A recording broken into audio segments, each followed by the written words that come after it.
இப்ப மனு வாங்குறாங்க, அடுத்தது எடைக்கு போட்டுருவாங்களான்னு தெரியல. குப்பை காட்டுல இருந்து எடுத்தாந்தவங்க.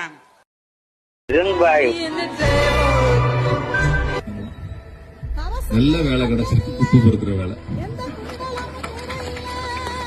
என்ன வேலை? குப்பை பொறுக்கிற வேலை. இந்த 2021 வாங்கின மனு குப்பையில அழுக்கே ஆகலையா, இல்ல மழையே பெய்யலையா, இல்ல காத்தே அடிக்கலையா, அதுக்கு மேல எந்த குப்பையும் போடலையா, இந்த குப்பை மட்டும் தனியா இருந்துச்சா? அப்படியே எடுத்து தலையில வச்சா ஒரு சொட்டு குப்பை இல்ல, ஒரு சொட்டு மண் இல்ல. ரொம்ப தெளிவா இருந்தது. பண்ற பிராடாவது, பண்ற பொய்யாவது, பண்ற தப்பாவது சரியா பண்ணணும்ல, சொல்லக்கூடிய கருத்தாவது நம்புற மாதிரி இருக்கணும்ல. இன்னும் அதாவது அவங்களோட ஒரு தலைவர் இருக்காரு, அம்மாசி கணக்கு சொல்லி, அம்மாசி